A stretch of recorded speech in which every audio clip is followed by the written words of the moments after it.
the atomic genie was freed, and his devastating force posed a fearful threat.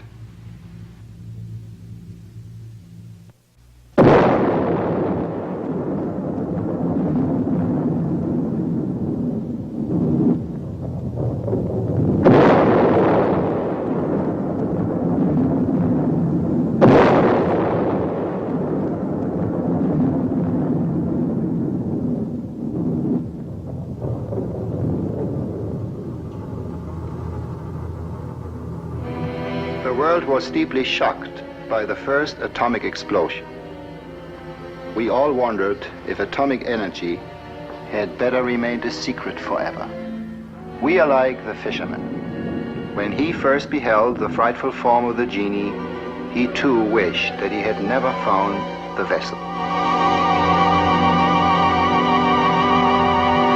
Know that presently thou wilt have to die. Heaven forbid! But our fable had a happy ending.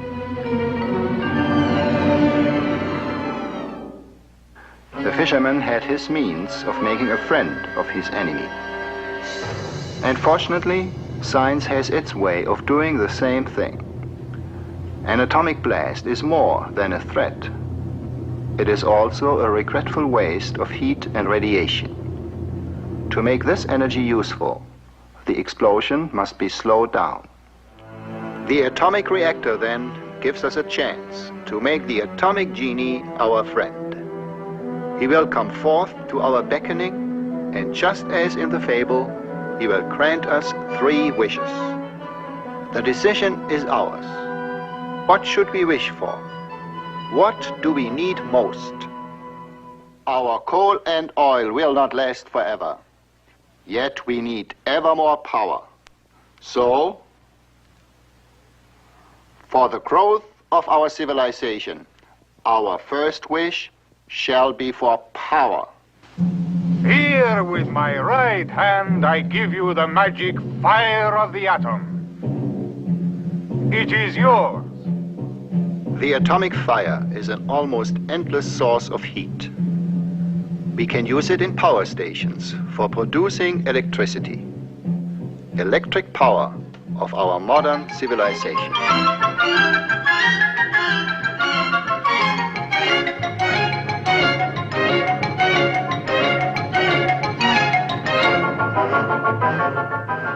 And then the atom will run our ships.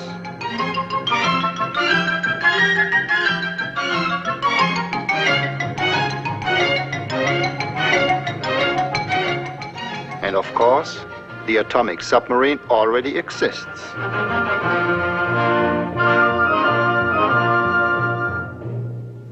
The atomic fire can heat air as well as water. Then the atom becomes the driving force of a jet engine. It can drive an airplane.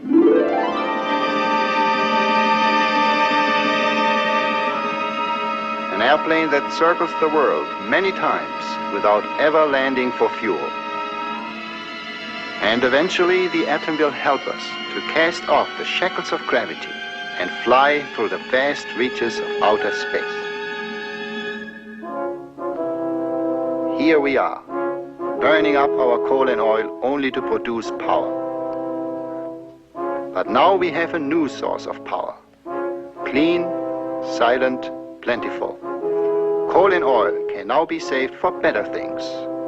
We can use them for making plastics, dyes, textiles, and drugs. Mankind has ever suffered from hunger and disease. So our second wish shall be for food and health. With this hand I give you a source of beneficial rays.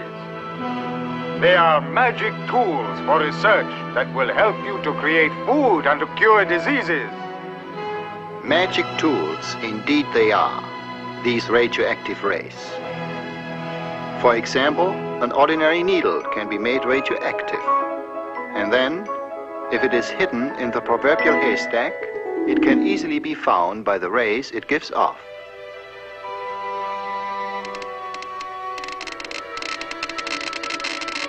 Like this needle, all radioactive materials can be traced by their telltale rays.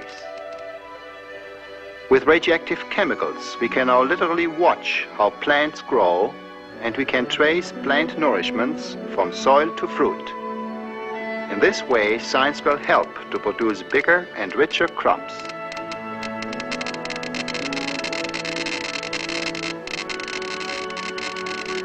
The growth of animals can be studied in the same way, and the best food can be found for better and healthier livestock.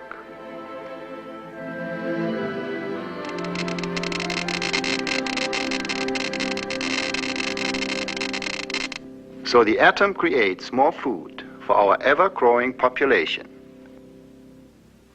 And these same rays are the tools of atomic medicine.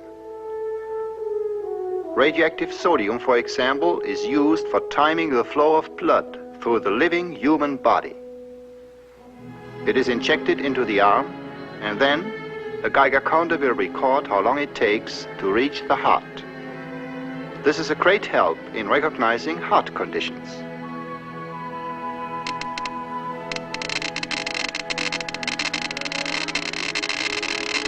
In diseases of the thyroid gland, radioactive iodine performs an amazing job.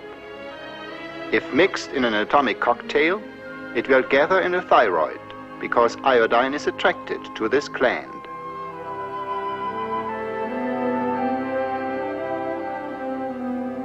A special Geiger counter then automatically traces an accurate picture of the thyroid, showing its size and location and how fast it collects the iodine.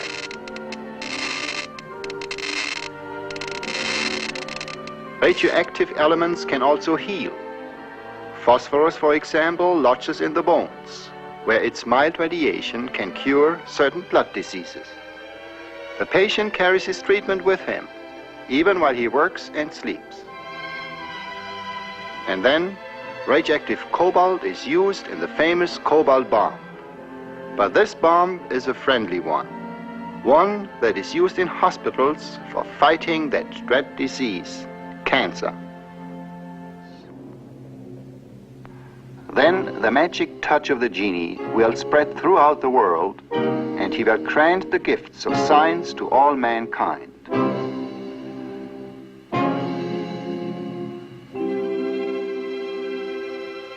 The great scientists before us gave us knowledge of the atom, and our last wish will come true if we use the power of this knowledge in their spirit. Then the atom will become truly our friend.